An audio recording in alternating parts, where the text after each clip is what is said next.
This is Do It For a Living, your source for inside information on the future of automotive performance.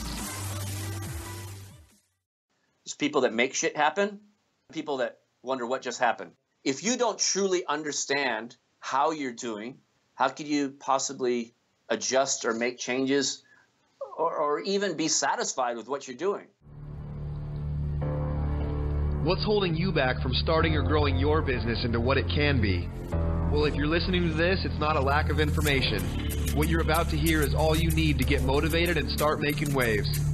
Do It For a Living podcast details the journey of today's true players in their own words. Find out how they broke out so you can too. The time is now. The time is always now.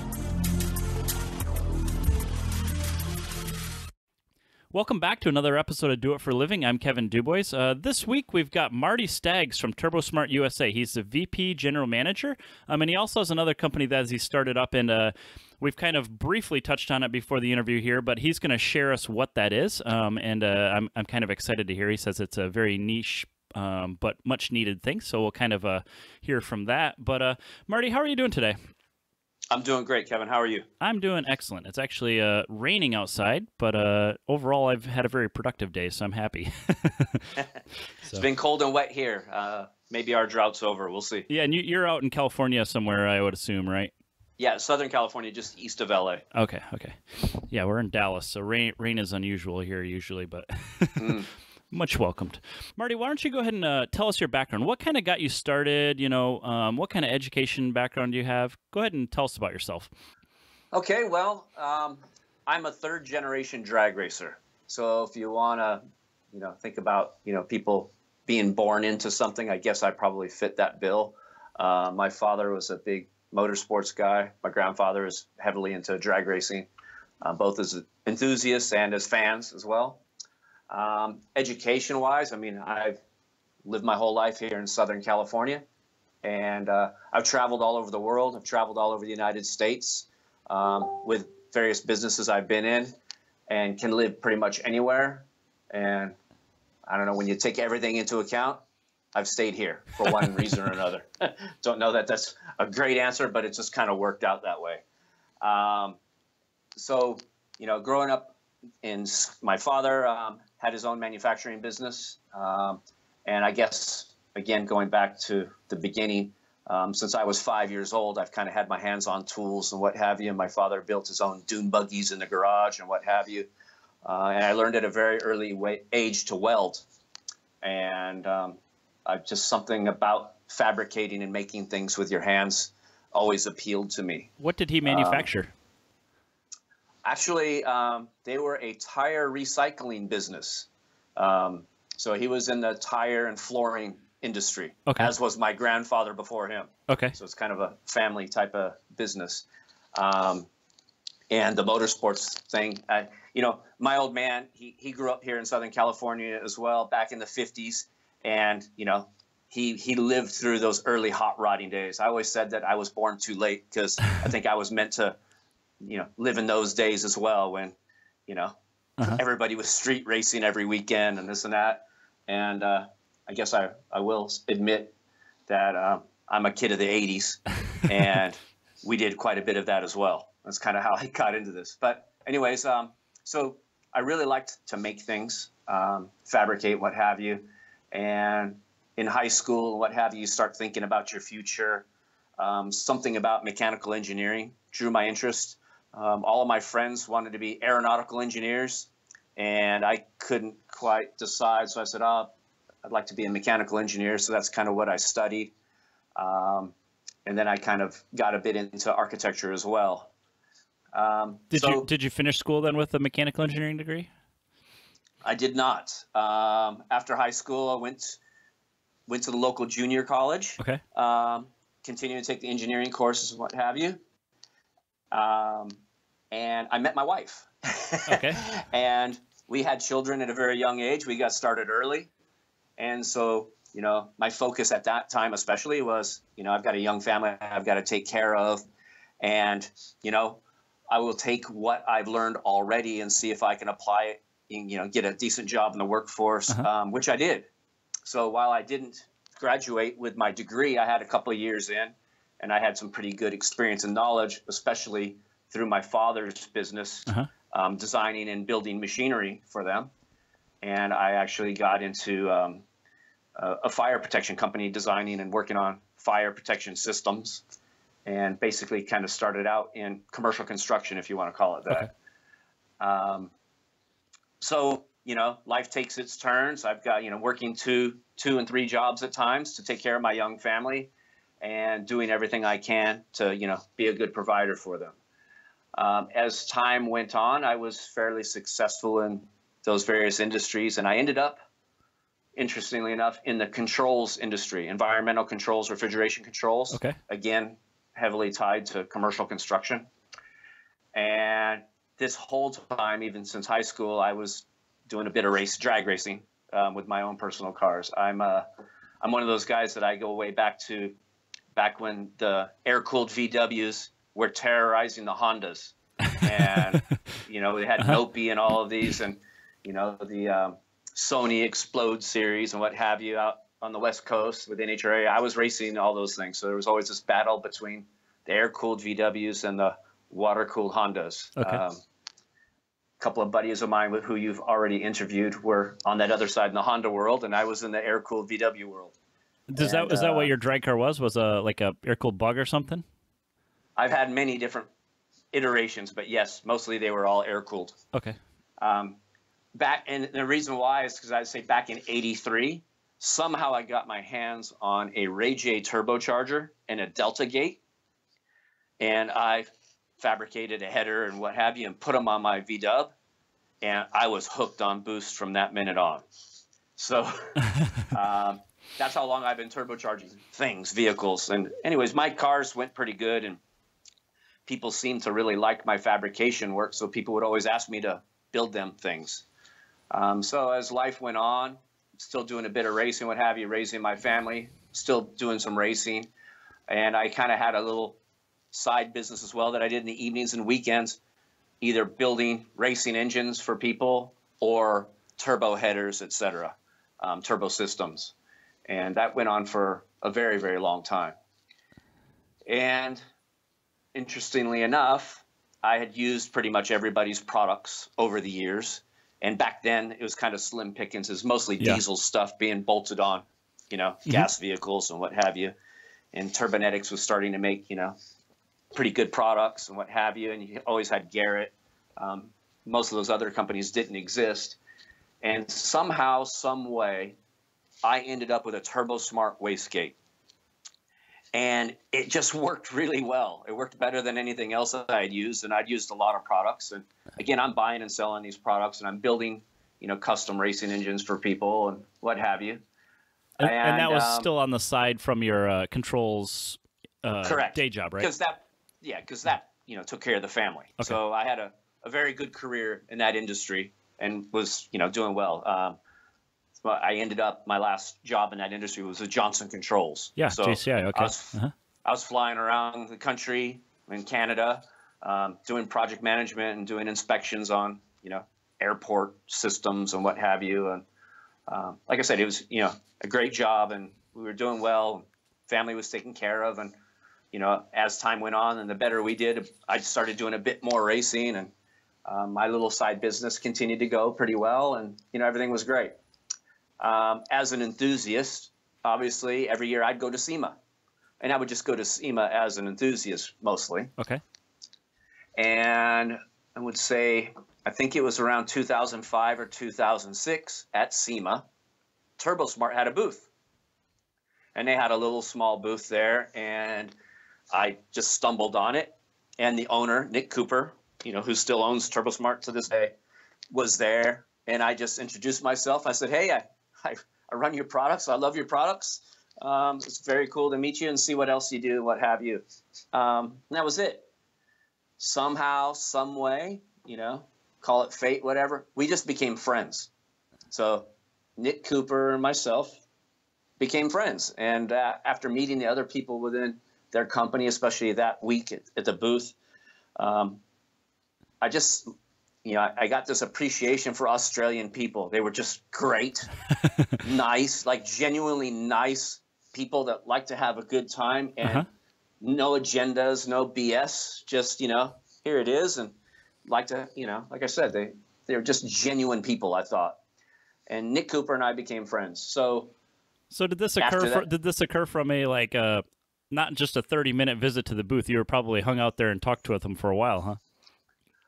I would say I hung out and talked to them for a while, and somehow, and it's, your typical SEMA story, one of those nights we ended up going up. Okay, yeah, gotcha. We okay. went from bar to bar to bar, and like I said, I don't know if one of us had dirt on the other or how it came about, but we became friends. Okay. And so after that, I went home, went back to what I did. He went back to Australia, and I had learned that he had set up a U.S. operation. And actually, let me step back a little bit. Before that, because we were friends, he asked me what I thought of how his products were being distributed in North America. Turbosmart, like many other Australian companies, and I understand many foreign companies, they were being distributed in North America by a quote-unquote exclusive distributor. Mm-hmm. And that is a good way to get to market, what have you. But my experience is what happens is you end up being very limited to what that distributor either A, can do for your business, or B, is willing or has the time to do, because they've got, so many 100 or 1,000 lines that they're also handling. So how much love can they really give you, Right. So Nick and I were friends, and he was very curious. I give him that. He always asks a lot of questions. He's very curious, and he wants to understand how the North American market, especially the U.S. market, operates. And he understood, or he had the insight to say to himself, you know what, this market is different. And unfortunately, a lot of international companies, they don't. They think that this is the way we do things in our home country, and this is how we're going to do things there. And I find that to be very limiting. So Nick was asking me, what do you think? And I just gave my opinion as a consumer, as an enthusiast, what have you. And I'd say he saw his business just kind of pretty flat, and he had bigger ideas and bigger plans. So he opened his own U.S. office. Okay. So he did that. I was in my industry, and every year when he'd come over for SEMA, he'd give me a ring. Hey, Marty, I'm coming to SEMA. Can we get together? His wife and my wife became friends, so we just had a very social, friendly relationship. And it was great. So as the years went on, he hired some, Americans to help oversee his U.S. business, and have some local guys. And when, he'd fly over every few months to say hi and what have you. And the business, definitely grew and went along, but I don't think that it was getting the traction or the growth that he really wanted, or his expectation was. And a lot of these companies, they look at the U.S. market and say, oh, you've got 300 million people, so this is what our business should do, just based on the population. Yeah. It doesn't always work out that way. It's not as easy as you might think. And so his business was going along, and for whatever reason, in 2008, again, we got together at SEMA. We got together before SEMA, after SEMA, and during SEMA, just, again, as friends. And also, during the year when he'd come over and visit, we'd get together as well. I'd drive down to Vista, and we'd go out to dinner and what have you. But after SEMA, he sent me a text message that says, hey, Marty, you got time for a chat? I said, sure. So he gave me a call. We started talking. I happened to be home. And he said, look, I've known you for a few years now. I think we get along really well. I know my U.S. operations are capable of much bigger things. And I really like you, and I trust you, and I think, you'd be a great asset. What do you think of coming over and taking over that business? And so, I thought about it. We started talking, and understand I've got my kids are, well along in school and what have you. And I was, in another industry doing quite well, and thinking to myself, well, am I too old to start over, kind of thing? And talked to my wife, and I just, I told Nick, I said, look, You trust me, obviously. I got to trust you.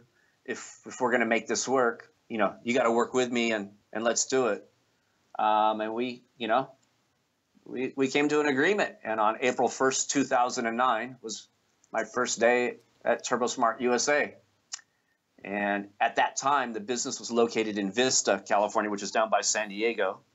So I had a 100-mile drive door to door each way every day. Wow. When Nick and I were talking at the beginning, he said, look, you can move it to wherever you want, when the lease is up and what have you. It's your company to run. I trust you.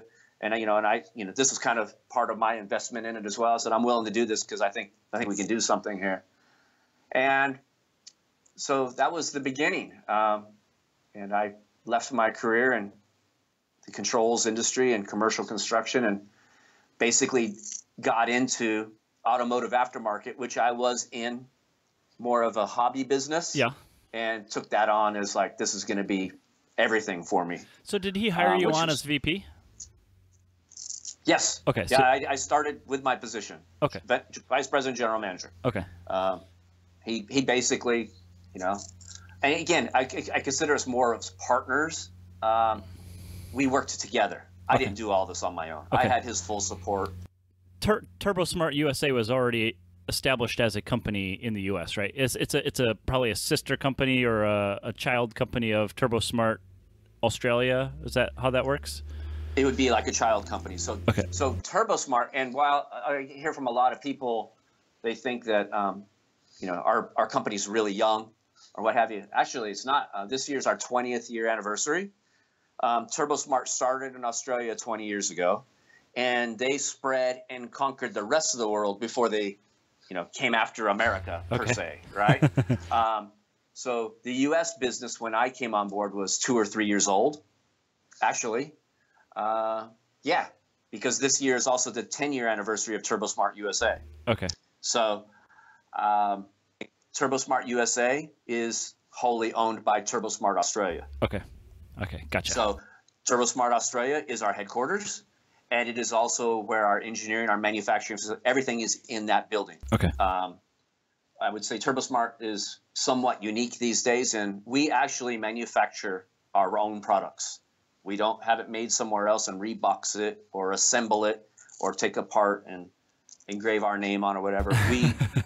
We I'm not gonna, that's all I'm gonna say to that. I'm gonna say we are the real manufacturer of our products. Okay. All of the engineering, design work, testing, it's all done by our people in-house. It's not done somewhere else and what have you. So to this day, everything's done there in Sydney in that facility.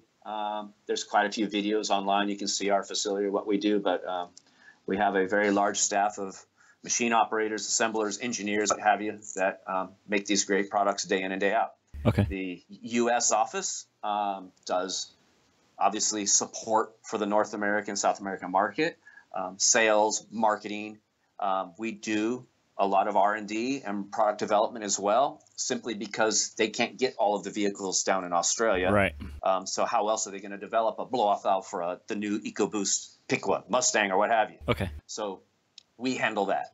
They still do the manufacturing. They send bits back and forth to me. I say that we need to do this, what have you. We test it, and together we develop these products. So it works out really well. So you've applied your mechanical engineering schooling background to what your current job is then? Absolutely. And also my racing and turbocharging, many years of experience there has helped as well. I draw on everything. I'm always learning, and I'm always trying new things, even to the point where when I took over this business here in North America, I started employing some of the methodology I used in commercial construction, i.e. a vertical market structure. Okay. So basically in our business was broken up in vertical markets depending on what it was. So we had, our government military accounts, you had education market, you had the retail market, what have you. So that way you could actually categorize your business and apply the right resources to them. Okay. When I came into this business, I spent a lot of time just analyzing what do we have here. For the first 2 weeks, I really didn't talk to too many people. I spent most of my time in the warehouse touching the products and just having a look at what was going on, what they did before, and what the opportunities were. And I realized really quick, so this was in 2009, that we were kind of in a little bit of a box. We almost all of our business was in the quote unquote import, you want to call it drag racing or circuit type racing market, and that was it. But the turbocharging performance market was much bigger than that, right? And I saw it also getting much bigger as well. So basically, I just sat down and I said, you know, where do we play now, and what are the opportunities? So I came up with 7 markets: Euro, diesel, what have you. And I just really started segmenting it. Okay. And then I said, okay, what products do we currently have for each of these markets? If we have something for a market that we're not in, then, okay, we need to let that market know through marketing, et cetera, say, hey, we have something for you. If there was a market that, you know, made good business sense that we didn't have products for, great. We need to develop products for this market and then market it and tell them we're here and what have you. And I think by doing that, my big thing was I want to diversify this business. This will leave us less at risk to market changes and fluctuations, trends, if you want to call it that. Yeah. And especially at that time in this business, that import drag racing, what happened, was dying. Like it was going downhill, and now what, you know? And I didn't want us to suffer from that. So using, again, some of my experience and tools that I use in everything I've done in life, I started, you know, applying those here, and I came up with some ideas, and I had the full support of Turbosmart Australia and Nick Cooper. And, you know, it's gone all right, I'd say.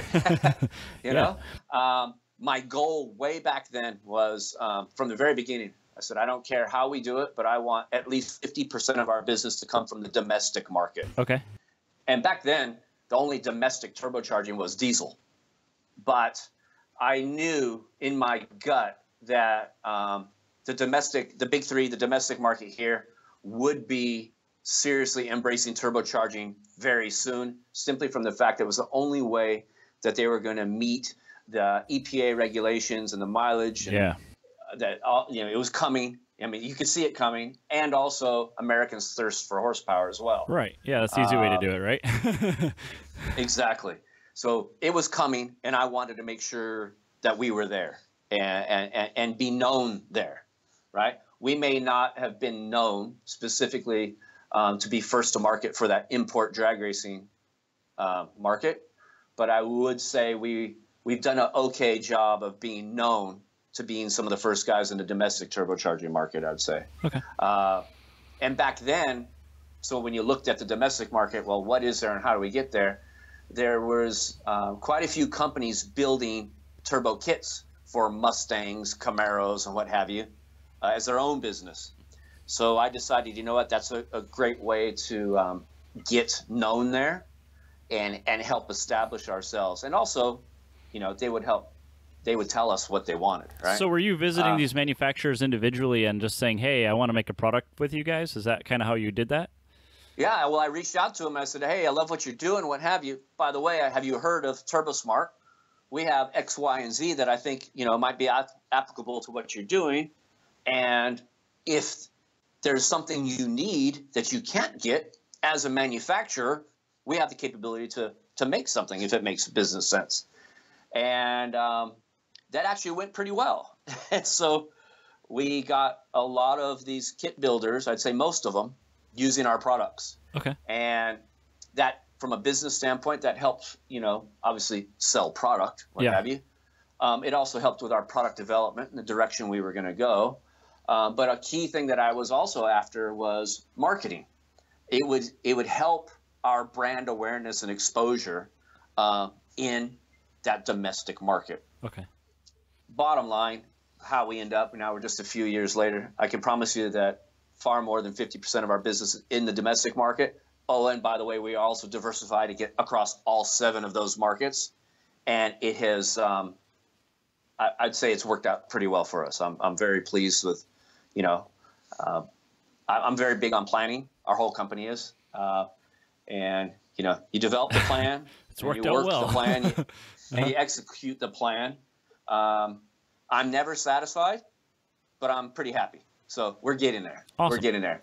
And so we just keep working that plan. We keep developing new plans every year, and executing them. And, you know, it's going all right. That brings us up to Turbosmart kind of today. Where did the 3P Connect kind of, you kind of mentioned early on that it kind of integrates in here and it's part of, I mean, I don't think it's part of Turbosmart, but where does that come in and what is that? Yes, it's part of what I do or my history. So with the growth of Turbosmart, I kind of got to get some exposure in Australia. And I will say, again, the Australian automotive aftermarket is very different from the American market and probably business in general. You'll see that Australian manufacturers and businesses tend to, while they compete with each other, they're more friendly competitors, let's say, and there's a lot of networking there. Whereas in America, well, you know, it's so competitive here, no two people even look at each other, right? Right. So, you know, I made many trips to Australia, and I went to some of these networking events and, you know, got to know a lot of people, what have you. And I would say because of this networking as well, the growth of Turbosmart globally, let's say, was really getting noticed by the Australian automotive aftermarket and the businesses, and our company was rewarded with a lot of awards and things like that. So I got to meet other business owners and managers and what have you, and, you know, again, friendly networking, what have you. And as I said earlier, a lot of Australian companies have come into the North American market through exclusive distribution deals.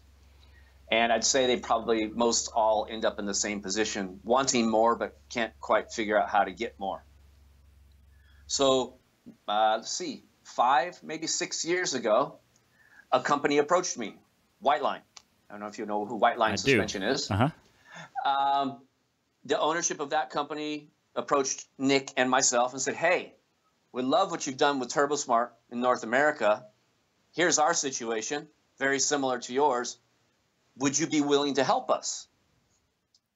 And so Nick says, Marty, you know, can you help them? What do you think? And, you know, and so I just, again, planning, strategizing. That's kind of what I love to do. I started sketching on my notepad, which I have piles of. How can I help these guys without hurting Turbosmart? You know, I'm not going to leave Turbosmart and go work for them, or I'm not going to start this consulting firm or what have you. But how can I help them? And also, is there a way I can do something, share what I've done here with them that will also benefit Turbosmart? And especially in those days, I mean, in business in general, you know, your overhead is, you know, a big part of your business that has to be managed very closely. And I came up with an idea where Turbosmart's overhead could get a little bit of relief. And, you know, I could probably help guide them through changing their business model from exclusive distribution to true North American 3- and 2-step distribution model, how it works. I didn't have any idea or thinking about 3P Connect. This was an Australian company. I got to meet the owners. And again, my affinity for Australian people, however it works out, I like these guys. They just seemed like good guys. And I thought I could really help them. So, you know, Whiteline was the first company we started helping. So basically, I acted as more of a consultant for them. I was not and am not in any way involved in their day-to-day sales or their P&L or anything else. I'm just a consultant, help out when needed, and I'm also their landlord. So I set them up with space in our facility, and that then helped offset some of our overhead costs, right? If I'm, you know, if you want to call it subleasing, but it's not really subleasing, just I gave them some space and some resources and helped them. How else we were able to help each other is I had some established business and customers, and a lot of those were good opportunities for Whiteline. And so when they hired their first employee, I set him up a little desk in our office here, and he went on the road. And I said, here's who I think you should call. I'll make an introduction and say, hey, I'm working with these guys. If you can, you know, give them 5 minutes of your time, I'd appreciate it. And also while he's out visiting people, if he ran into an opportunity for Turbosmart, he would drop off my business card and catalog. So I kind of had a on-the-road sales force as well. Everybody wins, right? Yeah. So needless to say, Whiteline's business really took off. And I'd say today they're distributed by just about everybody. So that worked really well. So again, the way Australian manufacturers and companies network, however it worked out, word got out that Marty was helping Whiteline, and it went pretty good too. So now the phone started ringing. Hey, I heard what you did with Turbosmart, heard what you've done for Whiteline. Will you help us? So at that moment, I had one of those aha kind of moments, and a light bulb went off in my head. And I basically came up with the business model for 3P Connect. And I gave Nick a call. I said, Nick, I've got an idea. These guys are calling. They want some help. Again, I'm not going to do anything that would jeopardize or hurt Turbosmart in any way. But here's what I think we can do. And my thinking was, Nick Cooper, the only industry he's been in, the one thing he knows is Australian automotive aftermarket. That's all he's done. Okay. So he knows everybody. He speaks Australian. He understands the Australian mentality and how people go to market there. So he can relate to them very well and understand their needs and concerns. I'm American, and I understand the North American market, right? Uh-huh. And we have these partnerships and relationships that I've built over the years and businesses that we're selling to and what have you. Between the two of us, our Australian partners pretty much have 24/7 access to someone, one of the owners of the business, and you can get the perspective from both sides. So you've got A, your guy that speaks your language, and B, the guy that understands that market working together to help your business. And so at that moment, we agreed to found 3P Connect. Nick Cooper and myself are both, equal partners in the business. Okay. He manages, or he's responsible for the Australian side of the business, which is, we would consider them vendors. So he manages the relationships with the manufacturers and what have you. And I manage the North American sales side of the business. Okay. So the business, you could say it's a 3PL, third-party logistics company, but it's that on steroids. We serve as, it's a services company. We're not a manufacturer. Okay. 3P Connect is a services company. Yep. The services we provide range from warehousing, inventory management, logistics, obviously, at the very basic level, all the way to marketing, sales management, product development, testing, engineering. I mean, you name it. We truly serve as those companies' North American offices. So we've got the product here. It's here in stock. For those manufacturers that, want basically all of our services, we have what I call brand managers, which are dedicated business managers who solely work on those brands. So, for example, we help Petters Suspension, which is, a shock and spring company. Okay. I have a guy. His name is Angel. He is the Petters brand manager. He lives and breathes Petters all day long. He is a 3P Connect employee, but there is a very heavily dotted line to the ownership at Petters. Okay. Because he is representing them here every day. His job is to manage every aspect of their business, grow their business, look for new opportunities, support the business, what have you. In addition to that, we have a full staff of people to support them. So the brand managers aren't entering orders. They're managing the relationships. They're managing the business overall. And the sales admin people enter the orders for them. The warehouse guys handle the order processing and what have you. So these guys truly are focused and dedicated on helping those brands not only succeed, but grow or even enter this North American market. Because of the experience and relationships we have on the marketing side, we already have relationships with the Enthusiast Network, or Source as they used to be called, and Okay. Moto IQ and Power Auto Media, and all these businesses already. Okay. So we have a very quick and easy channel to help advise you and help manage your marketing program as well. Because of the volume of business we do with these companies, we also happen to get fantastic rates. So all 3P Connect partner companies benefit from us leveraging these relationships and the volume of business we do with them. So the marketing agreements, let's say with 10, it's a 3P Connect contract, but we're doing ads for, let's say, Petters in certain magazines, and Davies Craig, we have ads for in Hot Rod, what have you. So we manage all of that for these companies. They give us a budget, and we advise them based on our experience, knowledge, and the brand manager's wants and needs. This is where we need to spend the money. And again, it's a multifaceted approach. 3P Connect is not just a 3PL. It's pretty much all inclusive, if you want to call it that. This really is like your guys's. I mean, very few people would be able to. I mean, it's because you guys, you had an Australian and American on the same company. You figured it out, and you basically applied what you learned with Turbosmart to other people's businesses and grew it from there. It's kind of how it sounds. I mean, like, I don't think anybody else would be able to jump in and do that, right? It would be very difficult, but yeah, that is correct.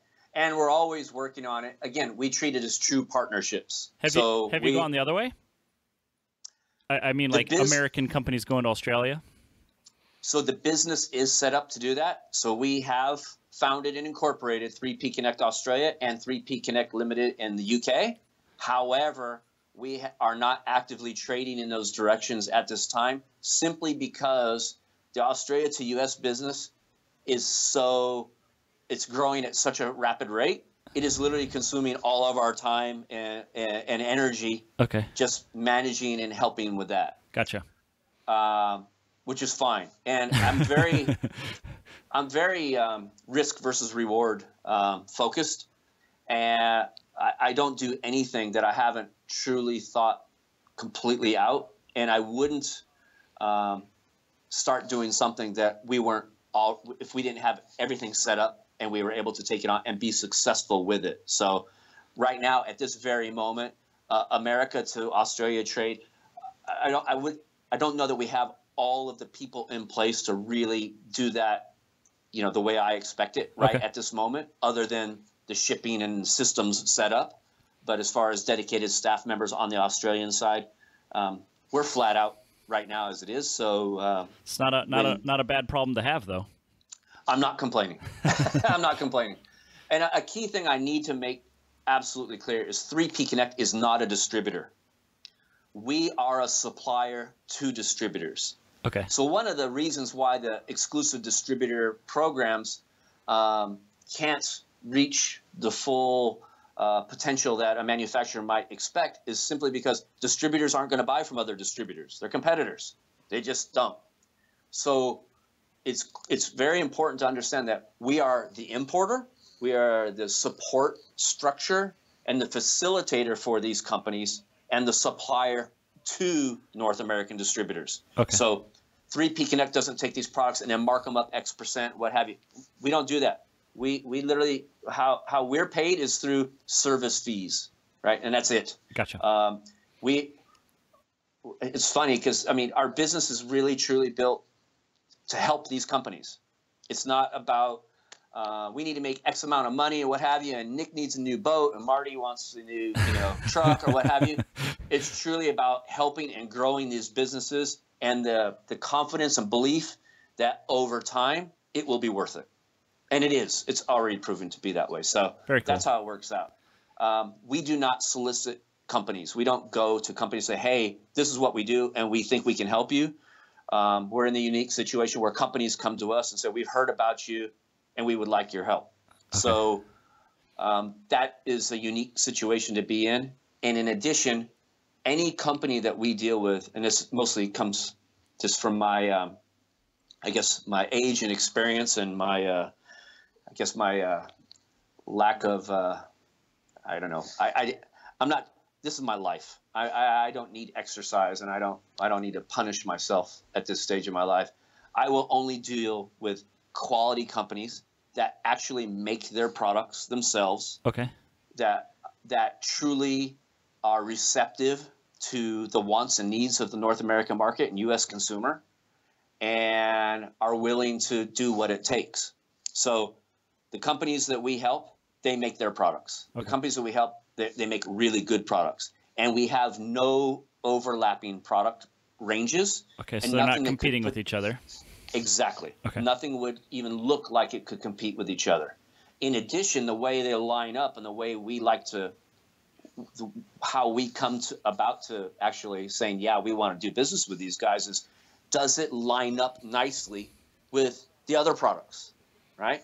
So, and I've been told this, so I definitely believe it to be true. Summit Racing really appreciates being able to send one PO to me and have access to 11 different manufacturers' brands without having to negotiate agreements or contracts with each of those 11 brands. They like being able to get it on one PO and one invoice, and they like some of the other services we offer. So we make it easy for them. Okay. I always look at things from both sides of the fence. So, yep, okay, this is what we need to do as a manufacturer. This is what we need to do. Okay, now what does he need? If I can't truly provide a value or some sort of benefit to my customer, i.e. the distributor, then really how successful can we be, right? Well, I've got to look at things from both sides. And I listen. I ask them, if we did this, what do you think? Or we're doing this, what else could we possibly do to make this attractive or beneficial for your business? And yeah, it's worked out all right. So today, 3P Connect handles 11 brands. Turbosmart still does its thing with its dedicated staff. White Line is still in our building. We've got a 40,000 square foot place, just chock full of awesome Australian product here.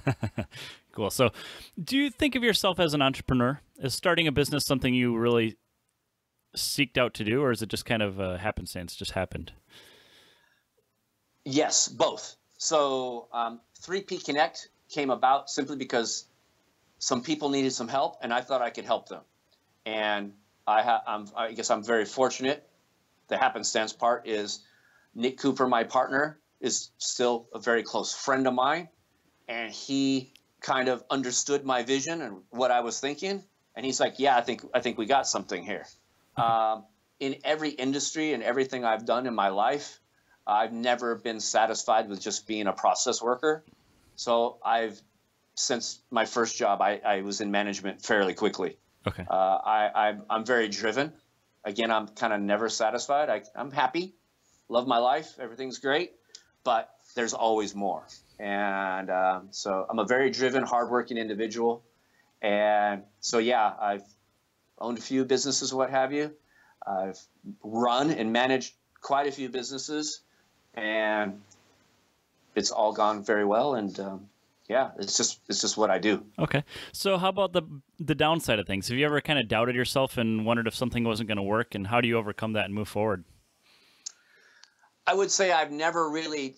I'll give you an example. I have doubted myself. I ended up. It's a kind of funny story. I was in the fire protection industry, fire systems and what have you, and a neighbor of mine that I knew came over one day and said, "This is how I ended up in the controls industry." Actually, he said, "Hey Marty, I know you're doing well where you were," and I was running the company I was at that time.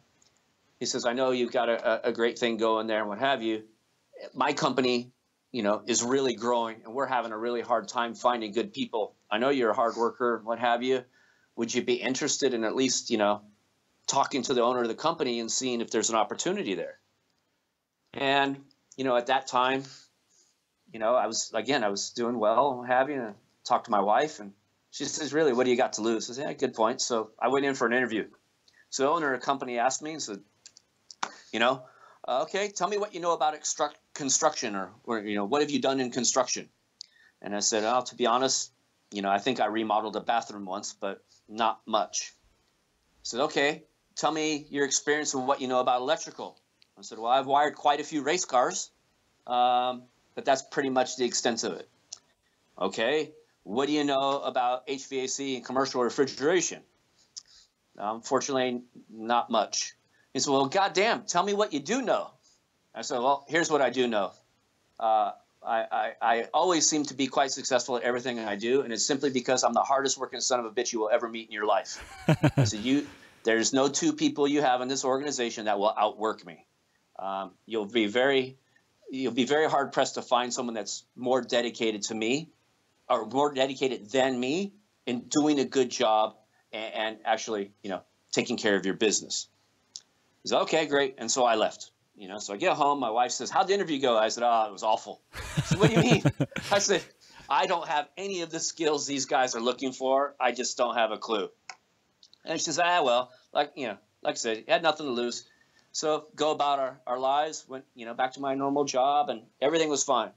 And a couple of days later, I get home. My wife says, hey, there's a voicemail for you on the answer machine. Really? So I listened to it, and it was the receptionist at this company saying, hey, Marty, this is so-and-so.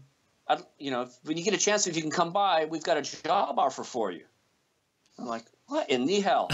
So the next day, I go by at my lunch break, and I get this offer, and I'm looking at it and I said, wait a minute. So basically, I don't know, whatever I said or however it came across, this company was willing to offer me as basically an apprentice, a starting employee, and I did not tell them what I made, right? I didn't tell them anything about my existing situation, but it just worked out that they were offering me a starting pay and compensation, what I was making as the boss and running the whole damn fire protection business to start.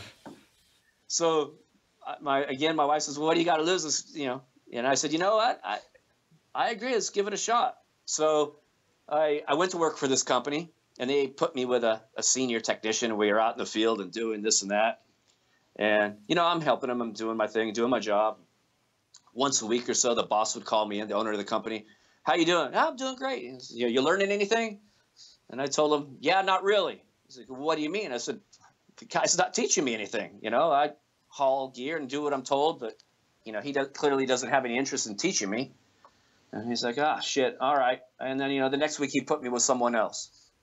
And the same story happened quite a few times. One time I was working with a guy, and he said, here, wire up this panel. And back to where I had mentioned that the only thing I'd really wired was race cars. I was not aware, and call it ignorance or, my naivety or whatever.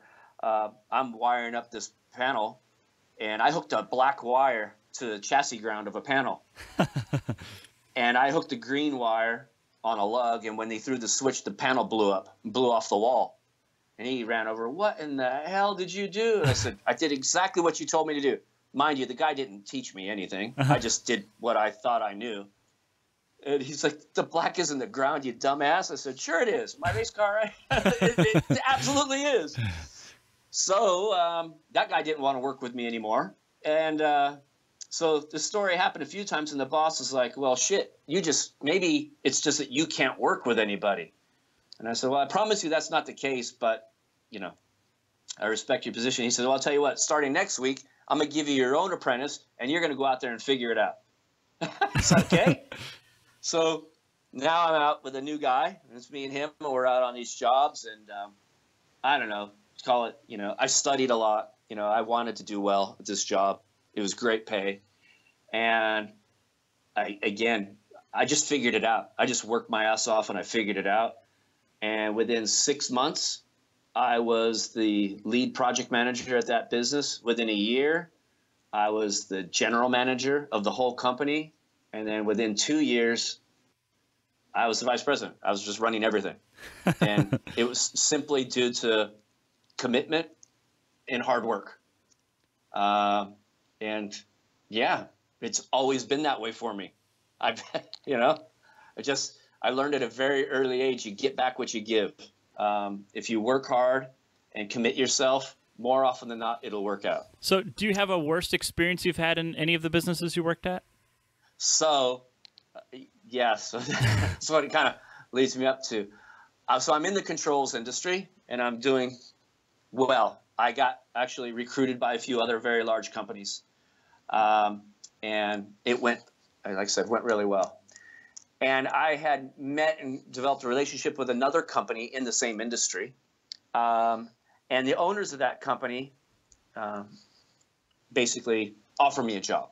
They called me and said, hey, We love what you do. We love what you've done over there. We'd like you to come work for us. Here's what we're doing. They were building a new company. They had split off from another company. They were building a new company, and they said, we'd like you to come work for us. So I'm going to leave. I'm looking at leaving a very large, global corporation, going to work for a startup, basically. And so we're talking, and I said, okay, well, it does sound interesting. I like what you're doing. I like you guys, what have you. But, I'm not really interested in leaving what I have for some company that you've just started up. In just a couple of years, you're going to flip it, and I'm out looking for a job kind of thing. And they specifically told me, right to my face, no, that's not what we're doing. We're building this. We want to build a big organization, and we want to pass it on. And we think we have something here, and we're committed to our employees and what have you. And we're building this. This is for the long haul. And so, I'm considering it and what have you. And I thought to myself, I should ask for shares in this business if I'm going to do this. And they basically came back to me and said, well, we've kind of already divvied those amongst the partners and what have you, but here's what we're willing to offer you. And they offered me a great salary. It was all great, but I didn't ask for any shares in the business. And I took a leap of faith, I guess. Basically, the biggest mistake was I listened with my ears and not with my gut. And sure enough, I helped this company. It went great. And in 4 years, they flipped it, and I was looking for a job. Now, did they flip it for a bunch? Was that a big mistake, or was it a... Oh, no. They did. They all did very well, and I walked away with nothing. Ouch. And I worked very hard with the same commitment that I always had. And, so I'd say in business, really, that was, I did not listen to my gut in that instance. And I always did. I trusted these guys. So I guess in business, you got to be careful and always listen to your gut regardless. Mm-hmm. Like I said, in the long run, it all worked out. But really, that was the worst experience. I felt to this day, I'm pissed off. I'm offended because I knew these guys. I trusted these guys. And they lied to me. Uh-huh. And maybe the business changed, right? Maybe they didn't intentionally. I don't know, but they never came to me and I guess didn't care enough to come to me, to talk to me about that. So, yeah, that's where I ended up. Okay. Yeah. So didn't do that again. What's something you're doing right now that has you fired up? Everything. Like I said, I live this. My whole family lives this. I don't want to sound pretentious because that's not my intent, but I feel like, if you want building an empire or whatever, I'm really trying to, for example, Turbosmart's mission statement, if you want to call it that, right? It literally is about moving the industry forward and truly providing benefit, great products and great service that helps move the industry forward, right? And we do that. Like everything we do kind of revolves around that. And the same thing with 3P Connect. We're trying to do great things to help these companies and truly provide something that's going to last. So one day, hopefully, if people talk about me, they say, you know what, that guy made a difference. He made a difference in our lives. He made a difference in our business, and he made a difference in this industry. And it was positive. I subscribe to that motto. I like that. I like that a lot too, and that's what we're trying to do with our MSA stuff too. So I understand what you're saying, and it makes perfect sense to me, and it's a very honorable thing to do too. So. Yeah, I mean, I like to think so. I truly feel in my heart that I'm doing the right thing, and it has me fired up. People tell me all the time, Jesus, you're passionate about this business or what you're doing. I said, absolutely. That's why I'm doing it. I am all in. My whole family is all in. And it's everything to me. And again, I'm very happy. I really don't believe in luck so much. It's more about, hard work and opportunity kind of coming together and what have you. You make your own luck. To this day, right? You'll never meet a harder working son of a bitch. I put in, 10, 12 hours a day, 6, 7 days a week. I take a little time off for family here and there. But even then, a lot of it, some business is mixed in. And my family understands that and gets that, and they're fully supportive. I could not do this. None of this would be possible if I didn't have the full support of my wife and my family, because, you know, it's hard. It's hard sometimes. And they've been around. You've been with them for so long that they've been through all of it. It's not like you just married 3 years into it and now you start a new business and you're not home ever. They understand the work regimen. They've been there since the beginning. They've been there since the beginning. Yep. Okay, so let's talk about the company some. So you already said you're in 40,000 square feet, and you even said that you guys are really process oriented. So do you guys have formal business plans written for the companies?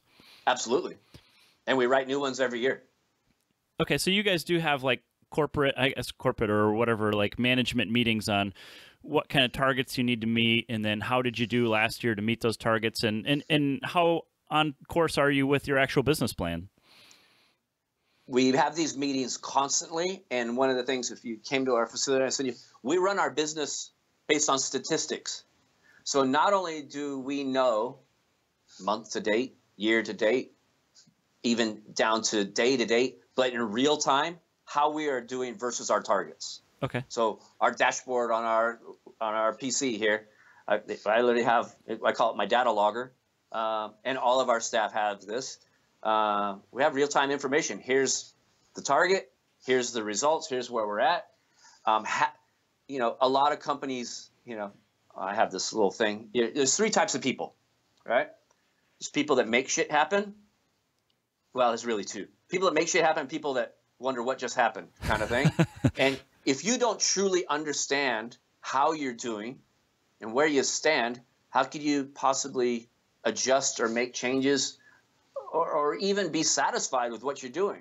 So many companies wait till the end of the year for their accountant to tell them how they did. And it's, at least to me, it's mind-boggling. I know in real time how we're doing, and it allows us to be, and I would say probably one of the reasons why our business has, you know, grown the way it has is we can be flexible. Yeah. Right. If we need to make a change, or if we need, you know, if there's an area of the country that's fallen down, what can we do about that? In the early days when I came here, one of the things I saw real quickly was in the wintertime, our business just died.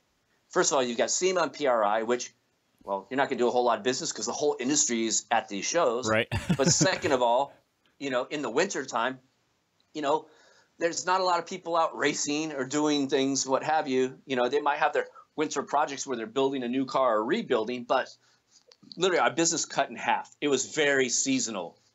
So I started looking at that and said, okay, well, damn it, where in aftermarket or where in this type of market is there business in the wintertime? What are we missing here? And again, back to that vertical market strategy that I employed, I live by. One of those markets is, I call it power sports, which is snowmobiles, jet skis, side-by-sides, and all that. Okay. And I stumbled across, I had no idea. I'm a Southern California desert rat.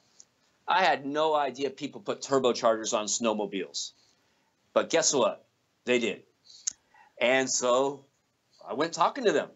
Hey, guys, I think we can work with you. And it turns out that there was a need for products that we didn't make. Because they're smaller. Everything's a little smaller than what you'd put on like a V8 car, right? Absolutely. And they're small vehicles. And most of them are 2-strokes. 4-strokes are more popular now, but a 2-stroke engine operates very differently than a 4-stroke engine. So now you've got actual specific valving and spring and response characteristics that you got to take into account. So here was this budding market that was hungry for product. So here's a market, and we don't make something for this market. Hey, engineering, I have this opportunity. You know, this is what I think we should do. Let's work with these guys and do this. So we did, and again, you know, the headquarters trusting me or listening, what have you, or being true partners. We developed products for that market, and it has been very, very good for us. Awesome. So now the wintertime doesn't quiet down so much anymore. In fact, in certain aspects of our business, it really ramps up. So perfect. And I will tell you, last year and the year before, when we didn't have such great winters in North America, it actually hurt us Fortunately, this year we're having one hell of a winter across North America, and that business is cranking. It's unbelievable how big that business is. Honestly, I would have never thought it was that big, but I know people modify them. I just want to think it was like enough to like justify making components for them, but I guess it is, huh? It is. I mean, just like the the kit builders for Camaros and Mustangs, whatever. There are quite a few kit builders that are making turbo systems for various models of snowmobiles. Cool. And also in the wintertime, you'll see your buggy guys and what have you are out playing a bit too. Okay. And we're pretty large in that market. So it's worked out well. I think it was the right move, and we continue to work on it. How many employees do you guys have? So for this office specifically for Turbosmart, there is 6, and for 3P Connect there is 6. That does not include the white line staff because they operate on more separately, more autonomously. So 12 altogether in this facility, and in the Australian office, I believe there's 40, 45. Okay. And the UK office, there's 4. Okay. So you guys aren't, since you're not doing the manufacturing and like the detailed engineering work, you're mostly just sales and distribution of your product in the U.S. is what you guys are doing. And support. Support is a huge part of that. So if you call Turbosmart, it's one of your 6 people there? Absolutely. Okay. And we answer the phone. Okay. And like I was saying earlier, it's one of the things that kind of makes us unique amongst these type of manufacturers. Yes, we make our products, and we answer the damn phone. And, I say this because I hear it constantly, especially when I'm at SEMA and PRI. Yeah, we use these products, or we used to use this. We can never get a hold of those guys. And, again, I understand it's a competitive world, a competitive market, and a lot of companies keep their prices down to the point where they don't want to or not willing to invest in people. And we're not one of those companies. We don't pretend to be the low price leader, and we're not. We definitely strive to actually make the absolute best product we possibly can. I'm not going to tell you it's the best. We sure as hell try hard. We like to think so, but we will never be satisfied. I mean, these engineers need something to do, so they're constantly working on refining our product, making it better, new designs, what have you, and especially from this office, I'm constantly after them. Hey, guys, we need this. We need this. This is the direction this market's going, what have you. I need your help here. And they respond to it. I mean, hell, Turbosmart 20 years ago started with 2 products, a very simple blow-off valve and a very, very simple boost controller. And today we have over 800. Wow. Okay. So do you find it difficult to manage all those people? Or is that kind of your specialty, it kind of sounds like? I would say, no, I do not find it very difficult, either through experience, whatever, but I would say we're a team. Okay. Everybody clearly understands what their position is, what their role is with the organization, and they own that. Now, there can be some overlap and things at times, but we're very organized. We plan very well. Okay. We plan even down to the point where our business is broken up into departments, right? And this department, this is your job. And it's clearly defined, and it is their responsibility, and they own it. So through our regular meetings, the fact that we run our business based on statistics, so everybody knows exactly what their production is or what their responsibility is in up to real time. Our regular meetings, there's no wondering what one person's doing, or no kind of second guessing. If somebody's doing their job, everyone knows it, and they know it quickly. And there's no, I came from the big corporate world where everybody's kind of a number and you can kind of hide. There's no hiding here. You do your job. Everybody must carry their own weight, and everybody must contribute, because we win and lose as a team. There's no one person that's going to make this happen. It takes a team effort. And the roles are all defined in your business plan, essentially. Absolutely. Okay. So the business plan even breaks it down by division or department. Okay. So this is the divisional goals for this department. These are the goals for this. So we start out with a business plan, an overall, plan for the year. And then we also, after that, we're not done with just building a plan and then trying to execute it. Then we develop a strategy. How are we going to achieve these goals? So we break it down into chunks, just like breaking the business down into vertical markets. We actually break the business down and the goals down to the point where everybody must strategize. How are we going to accomplish this? How am I going to get, 5 million new viewers on our YouTube channel, what have you? Okay, we're going to create 7 new motorsport specific videos featuring this. We're going to do this. We're going to do this. This is how we're going to do it. And then you start fighting off those chunks. And so literally either it works or it won't, but it definitely would never fail because of lack of effort. Okay. You put it out there, and then we all meet and discuss it. I mean, there's no Nick Cooper isn't telling us this is what you're going to do. Take it or leave it kind of thing. So it's not like that at all. You can have the new person who may maybe number 7, employee number 7, the next one you hire. They can be there for a couple weeks and they can come to the meeting and say, this would make my job a lot easier if we could do this. And you guys listen to that and apply it. You're not just pushing them down into their little hole, sort of. Everybody's working together, right? Absolutely. Look, I don't know everything. I don't claim to, whatever. I sure as hell try hard, but I don't claim to. And in my personal opinion on this business is, if we're going to succeed or get anywhere near our potential, I need to recruit, hire, steal, whatever I got to do, people that are far smarter, better, more experienced than myself, or we're going to be limited, just like that exclusive distributor. That manufacturer is limited to whatever they can do. Our business will be limited to whatever I can possibly either do or know. And I'm not interested in that at all. You need good people, and you need to give them the tools to do their job, trust to do the job, and allow them to do their job. I see a lot of companies have trouble with that.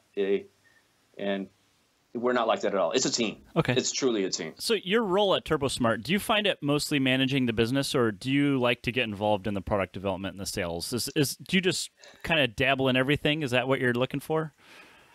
I definitely manage the business, and I manage it very closely. But the enthusiast in me, the engineering, experience, education, and just drive in me keeps getting my hands dirty, which some of the people at the head office don't always like. And like, why are you doing that, Marty? I said, because I like to. And to the point of even, there are a lot of people we do business with. Either A, whatever, they just want to talk to me, or B, I'm happy to help, right? So I'm involved in most aspects of the business, but I'm not doing other people's jobs for them. I'm assisting, guiding, if you want to call it that, and also satisfying my own need to be involved and know what the hell we do, right? Yeah. So will we ever see you at like Super Lap Battle? Do you ever attend events for like specific markets? Is that something you do? All the time. Okay. All the time. So I used to race. I haven't in many years. Me either. It's just, the needs of the business. But I got to tell you, I'm having a hell of a good time living vicariously through all of the teams we sponsor, the people we help, the friends we've made, the people using our products. And so, yeah, I go to all of these events as much as I can. Okay. So Super Lap Battle, World Time Attack, NHRA drag racing, all of them. Again, I'm an enthusiast. I'm a fan, right? And there's nothing that really gets me. It fuels my inner fire. There's nothing that helps that more than going to an event and seeing some guy just kick ass or break a record or win, whatever, or just do well or happy. That's running our products. Okay. I'm like, that's great. I go so far as to when I go to these events, I bring a lot of product with me, just in case somebody may have an issue or want some help. Okay. And because I'm a racer, and I learned a long time ago, if you don't have it, you'll end up needing it. Yep. Right? With spare parts, whatever. If you have it, typically you don't need it, but if you do need it, it's a good thing that you have it. Yep. So I use that approach even when I go to these events. I always have some stuff with me just in case, and you never really need it, but I reach out to guys. I'll just walk the pits. Hey, I'm so-and-so. I'm Marty with Turbosmart. I love your support. I'm happy to see you running our products. If you have an issue or you want some help, just know I've got X, Y, and Z with me. Flag me down. Here's my cell phone number, what have you. I'm happy to help you out, kind of thing. even to the point where, you go to some of these events like Subi Fest or whatever, and we'll have a booth there, and they're doing autocross, and somebody comes in and they got a competitor's product, but that competitor doesn't have a booth there, and the guy's, he's done, right? His wastegate's crapped out. What do? Well, I've gone so far as pull something off the display here, help get him back on track. I mean, I'm a fan. Uh-huh. That gets me, that keeps me going. Okay. So absolutely, I love the events. If it wasn't for them, I'd probably go crazy. Okay. What are the primary tools in your trade? And what I mean by this is like, for most install shops, QuickBooks is going to be it, but you guys, I'm assuming, are not at the QuickBooks level. You're probably far above that and using some other software. Or what kind of tools do you guys use? So many years ago, we did use QuickBooks in this office, mm-hmm. right?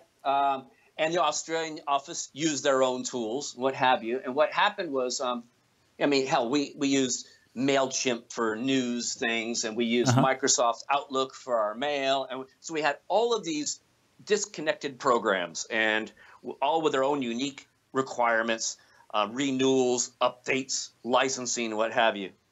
And what happened was, especially for my office, every once in a while, something would expire, and you wouldn't know it until you needed it or what have you. It's like, crap, I'm dead in the water because my Outlook's not working, and it turns out the Microsoft Exchange server license expired at midnight, but nobody knew this and that, and what have you. So we had all of these systems that worked, but were disconnected. Okay. The manufacturing department had their own systems, sales had their own, marketing had their own, and Nick Cooper and I sat down and said, let's do some analysis on how much money are we spending on. I mean, hell, we had an IT company that we pretty much, kept on retainer just to keep the machines working. I call it oiling the machines. We had servers and all of this. And they would go in and do virus and program updates for us. And then the licensing. So, hell, what are we spending on all this? Okay, yeah, we're spending a lot of money. Now, how much time are we spending? So, for example, I'd spend on average 8 hours a week just coordinating the stock orders. One of the things we do with Turbosmart is we air freight the product over every week. And that's a bit unique in our industry as well. And the reason why we do this is because as a manufacturer, that allows us to more accurately keep our inventory not only lean, but correct, and schedule the production better. Instead of having a 3-month delay for the ship to come over, huh? Absolutely. Not only that, our products, I call them, they're like little jewelry boxes. They're small boxes and, kind of expensive. So you can imagine what the value of a container of our products bobbing on the water for, a couple of months would be versus having it in and out. And the other part of that is the worst case scenario. If someone ordered a product, a distributor ordered a product or needed a drop ship or what have you, and let's say we were out for some reason, and mind you, I'll get back to the system. We do a very good job with our inventory management. The worst case scenario is you'll have it in a week.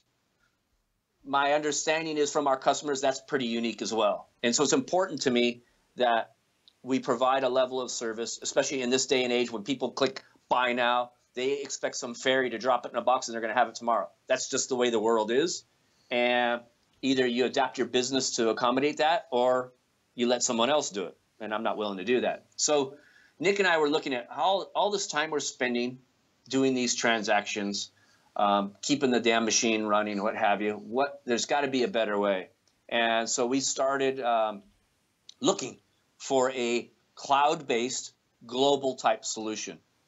And we interviewed quite a few companies, many of them you'd know, what have you.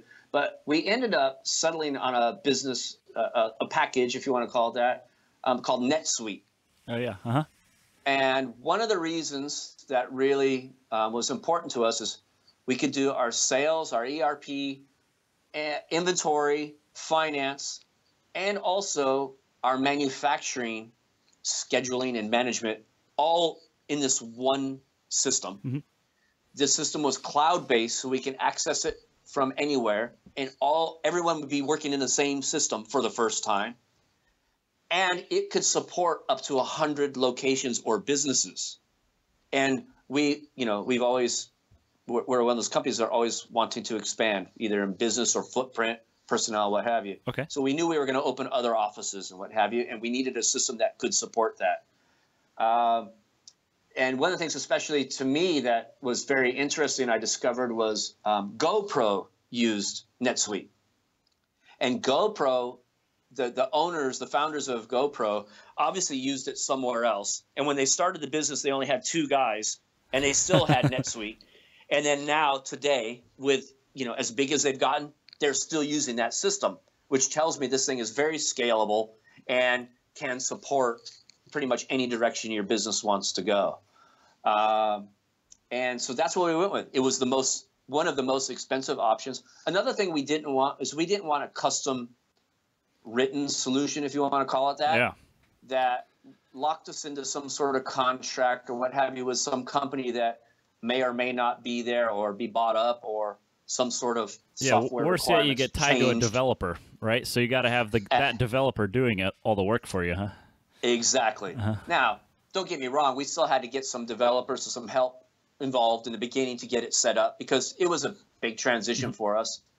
But literally, when we switched over, we shut down. Well, the Australian office shuts down for Christmas for a couple of weeks.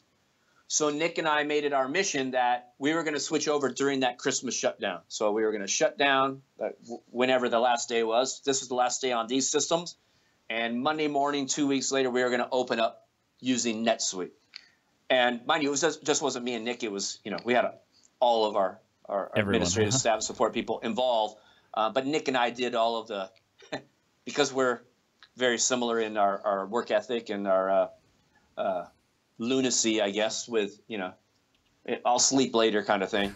But we were the ones that were doing all of the importing and changing things. I mean, like I said, not only do we have over 800, part numbers, there is probably 20 additional part numbers that actually make up that part, plus raw materials and everything else. So it was a big job.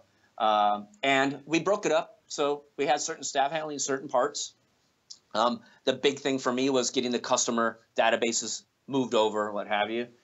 And we switched over to this without missing a beat, without shutting down or missing an order, without doing everything. The transition was fairly seamless. It had its little hiccups, and we had to learn a lot. And, we did training with NetSuite. And over the years, we've gotten a couple of NetSuite developers, whatever, to help us kind of tweak some forms or what have you. But it has worked so well. Many of our customer and partner companies have now switched over to it as well. So, yeah, it's been pretty good. Show them how it works and then make them do it too, huh? And I can tell you that managing our weekly stock transfer, it takes about 2 minutes now versus 8 hours. Wow. Okay. So because we're all on the same system, the manufacturing department, the purchasing department who has to order the raw materials can see in real time the product movement. So they know, okay, this is going, or this inventory on this is getting low, and you can set triggers to actually replenish that or remake it. Okay. So NetSuite by far is the single, I'd say it's one of the largest projects we've undertaken, but it is the single most important tool and business management tool we have. Very cool. Literally everything runs through it, everything. And now you guys are selling a product through wholesalers. Do you also do direct to shops? And I mean, I've never checked your webpage, but do you guys just sell directly off your webpage, direct to consumers as well? So a little bit of all of those. So in the early days, right, we didn't have the brand awareness that got the attention of a lot of large distributors, right? So it was sold mostly direct to shops, tuning shops, or smaller distributors, if you want to call it that, right? Over time, what have you, it was always, my goal to be in the large distributors. I have this thing, I rather ship pallets than boxes. Now, yep, you always have to ship boxes, but it's far, from an efficiency standpoint, it's far nicer to just ship out pallets. So over time, we built the brand. I've personally met every distributor that we deal with. I personally have a relationship with because I've reached out and worked with them and understood their needs and tried to structure programs that work for them. A lot of the shops that we used to deal with buy from the distributors just because it's, easier. If you want to call it, it's easier. Mm-hmm. We still have a few, you call them legacy or whatever, but they're friends. Like, we have relationships with these guys going back to the beginning. I'm never going to tell them, I'm sorry, I'm not going to sell to you. This whole industry is highly relationship based. I don't care. It's a really small pond if you really look at it. Yeah. And we value every one of those relationships. We try really hard to do, again, what makes the most sense for everyone, and truly benefit everyone involved. So we have some of those shops. We do not sell direct to consumer per se or do e-commerce. I will tell you that our products are available on our website to purchase, but they are at a price that's higher than MSRP. We're not. Awesome. We're not looking to compete with our customers. Okay. We're not looking to. But you will have that certain segment of the market. And not every with all these part numbers, right? Yeah. Not every distributor, not every shop is going to stock every nut and bolt we have, right? Yeah. But you're going to have a consumer that needs that, and it can be painful for them to get that. So we make those accessories available on our website. You can buy it here. Yeah, it's a couple bucks more simply because we're not out to take business from it's a service, right? We're trying to provide it's not, the price isn't double or anything. Don't get me wrong. We're not hosing anyone, but you have those people that absolutely just refuse to buy if they can't buy directly from the manufacturer from a trust perspective or what have you. Okay. It's there. I can tell you that the volume of that sales is nothing, right? Uh-huh. It's a few bits and pieces a month, and that's it. It is not something, we don't do sales on there. We don't promote that. Our website is a source for information and education. Okay. First and foremost. The fact that you could buy a product from there is secondary, and it's only there to provide a service to the people that absolutely have no other choice, right? Cool. And again, it's a little bit of a higher price, because for that, we truly value and appreciate our resellers and the people that support our brands, and we want to support them in any way we can. Okay. So you'll see we'll have them listed up there, for example. Okay. Now, not everyone that sells our products is listed on there simply because we don't know who they all are. Our distributors, Turn 14, Motivicity, Keystone, we don't have their customer list, so we don't know everyone they're selling to. So obviously, we can't put them up there unless they specifically request it, and the distributor says, yeah, they buy your product, they're a company in good standing, and we'll put them up there, kind of thing. Okay. I'm following. But primarily our business is 2- and 3-step distribution, always has been, and always will be. I'm not looking to change it. Okay. So moving on here, I want to talk more about yourself and then looking towards the future here. So what's your Achilles heel? Like, what's something you struggle with in business, and how are you dealing with it? I wouldn't call it such a struggle, but it's a lot of work, is adjusting to the changing market. This may come across wrong. Some people may have an issue with it, but I'm just going to say it because this is my opinion. I believe eBay and Amazon are the devil. I think you're going to get a lot of agreement here. It is my personal opinion that they are ruining not only our industry, but most retail business. I understand why it is the way it is. I get it. We used to sell to Amazon. In the early days, it made sense to me. I thought, you know what? We're trying to build a brand. They do a great job of marketing. So when someone buys something of ours, they recommend something else. They do a good job of sending emails reminding you, hey, we have this and what have you. And then I discovered, so there's, again, part of that brand awareness and marketing, and they bought and sold our product. They stocked it. We weren't selling on Amazon. We never will. Amazon was a distributor of ours. So then I discovered that they have these algorithms and these robots that will search the internet, and if it finds a lower price on your product, they will automatically beat it. And obviously our customers took issue with that, which I did.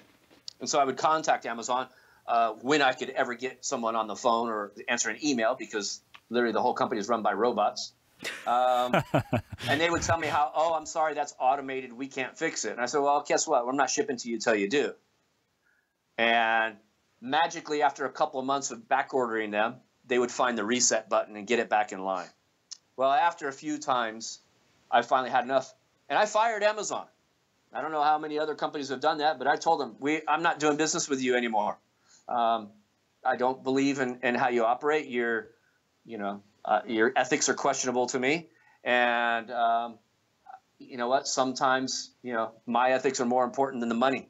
Mm-hmm. And we fired them. Well, good work for that. Well, yeah. Now, there are some companies that sell our products on Amazon still. Yeah. And we still have issues there, and it's very difficult. And eBay. The main reason why eBay is such a challenge for me and why it's a problem in my life is as our brand has grown, we've become victims of counterfeiting. Yeah. Uh-huh. And guess where all the counterfeits are sold? eBay. On eBay. Mm-hmm. And over time, it was easy to manage it because eBay has processes to do that, what have you, because the counterfeits were very obvious in their pricing. But over time, and these companies it's like whack-a-mole, right? They change their name and pop up as something else. Over time, they started raising their prices to make it not so obvious. And it made it harder to track these guys down. So then it went from, look, I promise you, it costs us more than $50 to make the damn valve on our wastegate. How would you ever buy a legitimate complete wastegate for $50? It's impossible. It's counterfeit. These days, they've raised the prices to where it's not so obvious, and it's harder to track them down. And it got to the point where basically we're public about this. We don't support eBay. So if you buy a Turbosmart product on eBay, you're going to have a very difficult time getting warranty or product support. Not because we don't believe you or don't appreciate or value your business, simply because we don't know if it's real. Mm-hmm. And the first thing we're going to have to do if you want help is you're going to have to prove to us that it's real. And more often than not, they're not. Now, there are legitimate companies selling on eBay, and again, we appreciate their businesses. We support them, but we're very clear with them, guys. This is, at the end of the day, you're not doing anything we couldn't do ourselves. So really, what is this? What value is this, right? Mm-hmm. Yeah, you're selling our products, but you're leveraging, our brand awareness and the demand that we're working so hard to create simply to have the lowest price on something on eBay. It's not, it's not a good long-term strategy for us. Okay. And if somebody does buy a legitimate product from there, we absolutely will support them. But we got to have all of the documentation, and we have to verify it, which is painful. And I get it. The consumer is not the bad guy here, and I feel for them. And more often than not, there's been many times when they sent us their counterfeit product, and we sent them a real product at our cost of manufacture because this guy truly wanted. He was doing the right thing. Okay. He wanted a legitimate product. He didn't know. The guy had a great story on how he got a great deal because he bought in bulk from a store that closed down. And this guy, he's got a blown head gasket and he's got a counterfeit wastegate. And what can I do? So I've gone that far sometimes, right? But yeah, I struggle. I struggle with Amazon and eBay on a daily basis. I don't like it. I don't know what the answer is. I don't know that there is one. But I can tell you, a lot of people say, buy USA made and buy in America, what have you. Well, let me tell you, Turbosmart USA is a U.S. corporation with a whole bunch of U.S. citizens working here, including myself. Turbosmart Australia supports American jobs and business and pays a hell of a lot of tax here in America. And in turn, we support brick and mortar U.S. businesses and people truly trying to do good in our industry. And so those are the people that, get our first level support. Yeah. And online sales is the way of the future. I get it, what have you. And we will help where we can. But the auction sites, man, I'm having a really hard time with it. I think there's been a wave of support going in that direction of supporting the shops and the people with the knowledge and the expertise rather than just hawking stuff online for as cheap as possible. I think that's the direction things are going, at least from doing this podcast and talking to everybody that manufactures stuff. That seems to be what they prefer as well. Sure. And look, these shops, right? These shops, these tuning shops, these brick and mortar resellers, whatever, those people are employing people, right? They're putting people to work. They're contributing to the economy, what have you. I'm not saying that the online people don't, but I proportionally, I think it's far less when you look at the per dollar sold kind of deal. So yeah, it's a tricky balancing act, but again, we work really hard at it and we do the best we can.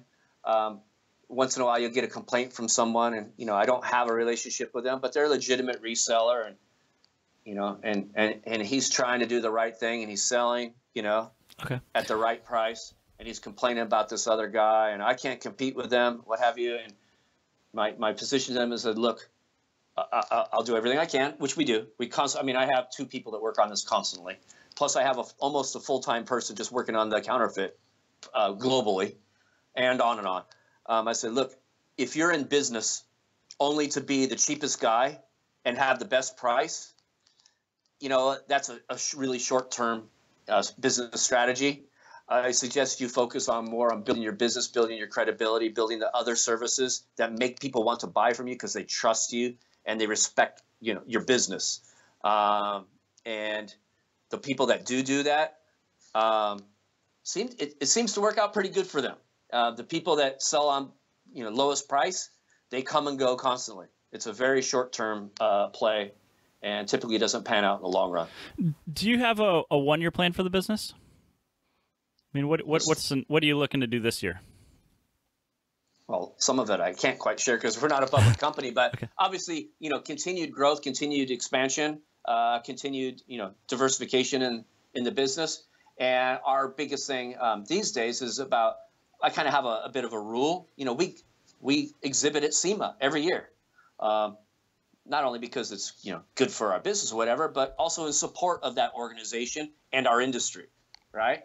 And I'm not going to exhibit at SEMA unless I have X amount of new and innovative products to unveil and show there. So our plan always starts with, A, we need this kind of, business to be, obviously a viable company, but B, here's the new products, direction, market, or what have you, that I want to target and release products for and either solve a problem or help a market per se. The way we do our product development and what we're doing, again, we're a manufacturer, right? So most of our strategies are about, building products, right, making them better or making more of them, what have you. There's a lot of, motorsports, categories that we're involved with that we truly are involved with to the point where we feel and we're told that we've actually helped them get to that next level, if you want to call it that. Okay. For example, we're still the only company, really, that manufactures boost control products designed and made for diesel racing. Now, there are other companies that are universal product is used in that application, right?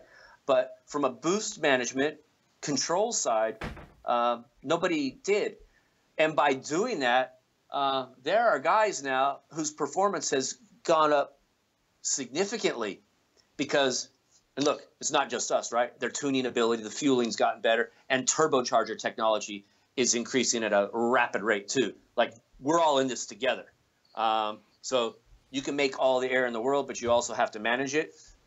Obviously, we need air to manage, right? So we work hand in hand. And okay. I'd say one of the other aspects of the business, if I can touch on, is we've worked very closely with most all of the large turbo manufacturers.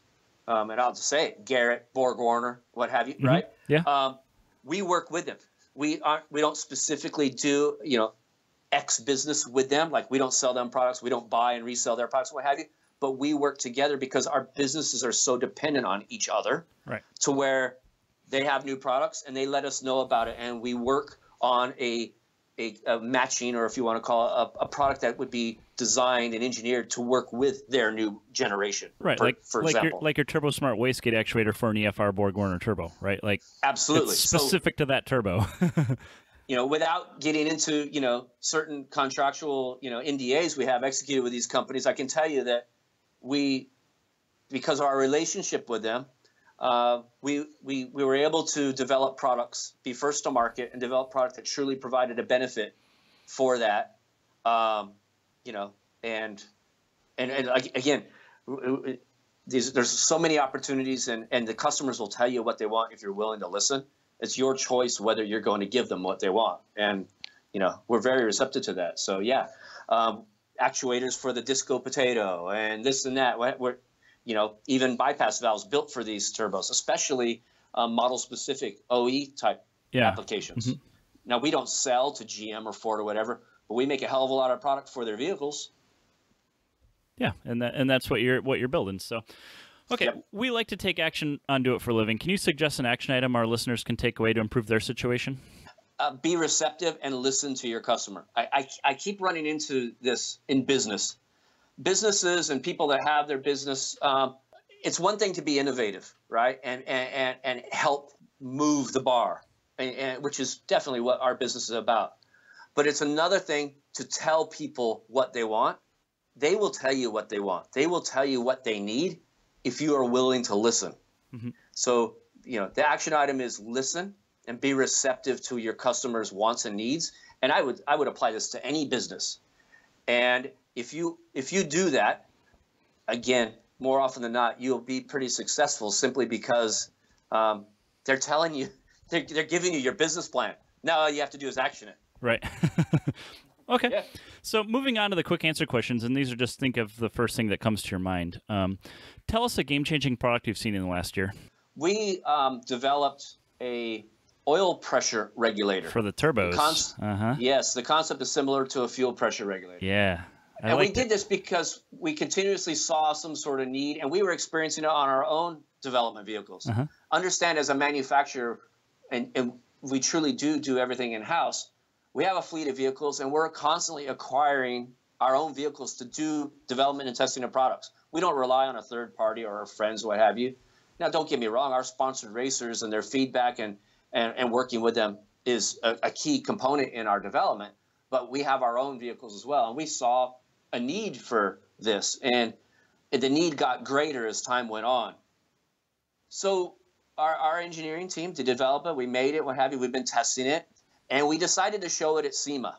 We did not, quote unquote, launch it at SEMA. We didn't enter it into the new products, what have you, because we truly did not know that there was such a demand for it other than our own observations, right? I saw it and I liked it.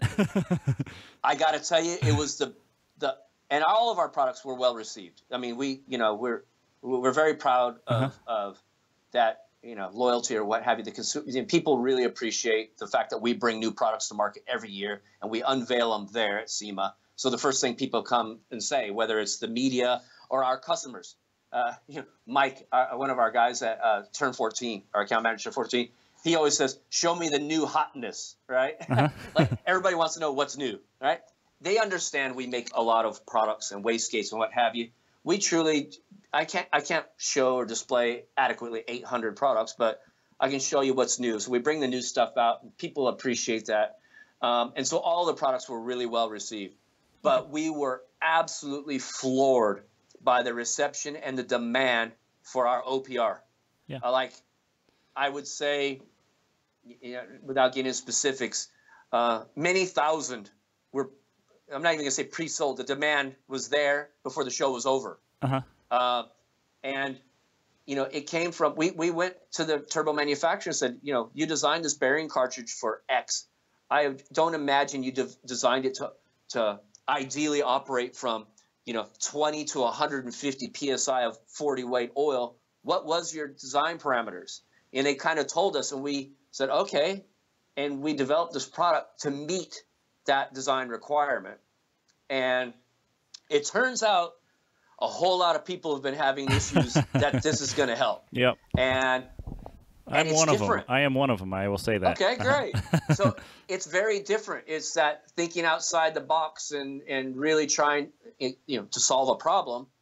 And everybody told us, why hasn't someone else done this? Or why didn't I think of that? So again, I'm not trying to come across wrong, because I got to tell you, the progression in EFI is amazing, and we're involved. And I'm a fan of it. And the teams we're involved with use it, and data logging, and turbo technology. So that is all.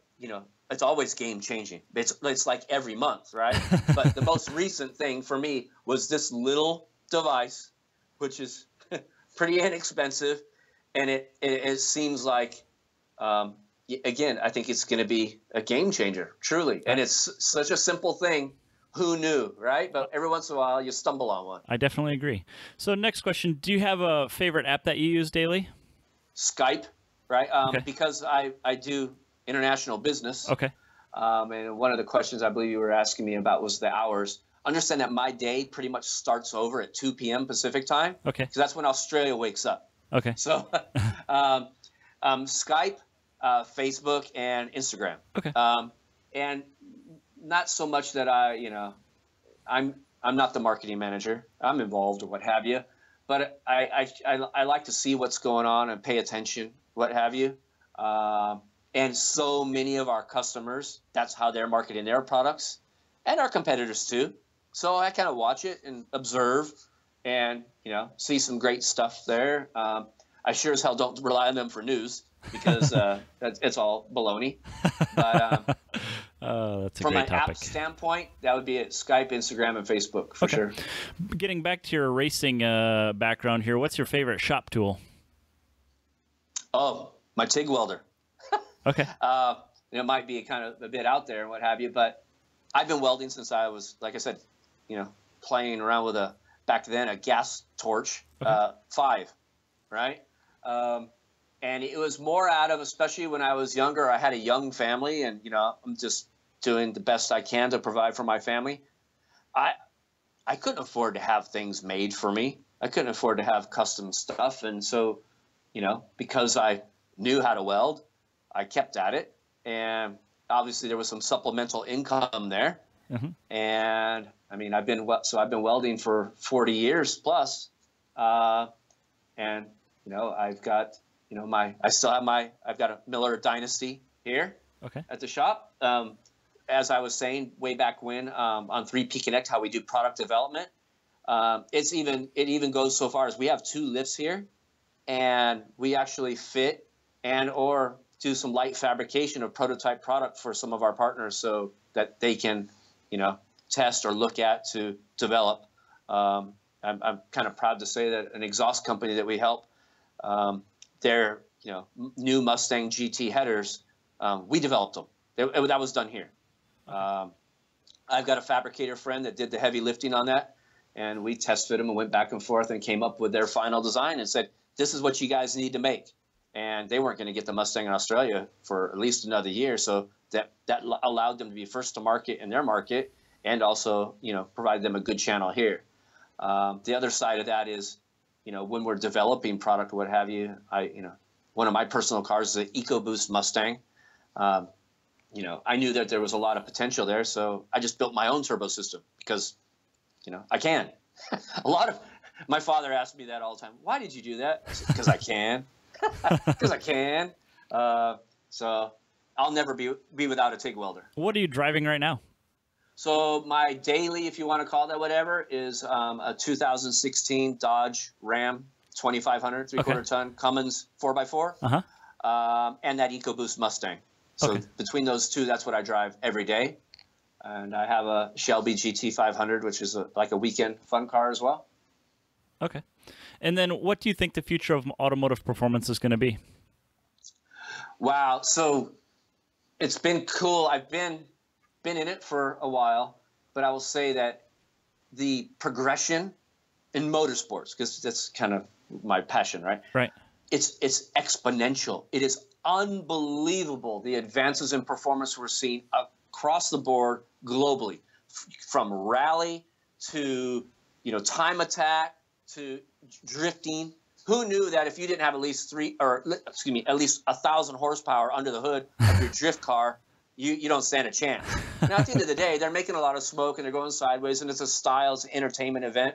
But who knew just a couple of years ago that's where the bar would be if you even wanted to try, diesel perform, across the board, in turbo and forced induction. And it's important to note that Turbosmart is, while it's our name, we don't just make products for turbocharging. We make products for forced induction, and we have a significant amount of market share in the supercharging market as well, because the centrifugal blowers, whatever, they need bypass valves as well. Right. You can also do boost control with a blower, which I was personally involved in helping kind of develop years back.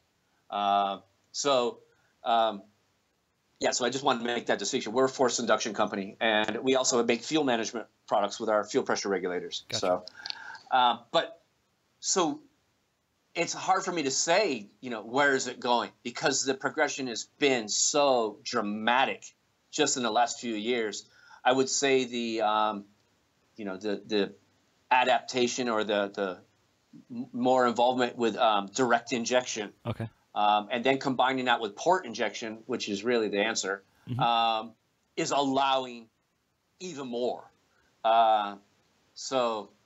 Technology is changing not only, our daily lives, but also our industry in motorsports as well. Okay. It's amazing. That really fires me up, is just to see this and be involved in this, progression and watching this happen. It's incredible. It's awesome. Excellent. How do we connect with you and your company? Turbosmart USA is readily available. We combined our Facebook pages. We have one Facebook page. It's Turbosmart HQ. Same thing on Instagram, Turbosmart HQ. Our website is turbosmartusa.com. You can also just go to turbosmart.com, which, if you want to call it, would be a master web page, and then select your region and go to more, direct content that's relative to your market. Okay. So we have, an Australian web page and a U.S. web page and what have you. In the early days when I came to this company and I'm talking to people, and I got a lot of feedback, and people said, your website, it's great and all, but we don't do what they do in Australia. Like, we have different tastes, we have different sports. So if you truly want more engagement, probably put some local content on there, might help. So we did the USA specific webpage. All the web pages have the same product information, what have you, but you will see more localized or market driven content depending on which site you go to. Okay. So that's pretty important. Awesome. And then if you want to reach our office, you can sales at turbosmartusa.com or marketing at turbosmartusa.com, or give us a ring. Again, we answer the phone. We are very customer service oriented, and we're happy to even just provide advice. One of our customers, the company Rally Sport Direct. Yep. They RST. Do every Friday. Yeah. Every Friday they do a Facebook Live thing. And I actually go on there and I participate. So if somebody has a question about turbocharging or our products and what have you, I'm there to help, and they appreciate that. And, I enjoy it, and I like to see what people say, what have you. And so we're out there, we're engaged. We go to the shows, we go to the races, we answer the phone. And, like I said, if one thing comes out of this, hopefully people understand that I personally and we as a company, we care. We truly care. Excellent. Marty, well, I want to thank you for taking the time to share your story and tell us about your companies. And I've learned a lot here. There's a lot of information taken. I might have to listen to this one again. But it was definitely a good conversation. So thank you very much. No, I'm happy to participate. I love what you do. Like I said, I've listened to Jeff from Full Races interview and what have you, and quite a few guys. And, I think it's fantastic. And, just kind of getting to know people a little bit or understanding the backgrounds is, like I said, I never stop learning and I never stop studying. So hopefully there's something in our little discussion here that someone can use or appreciate or take away and say, I kind of like that, or that makes sense for me.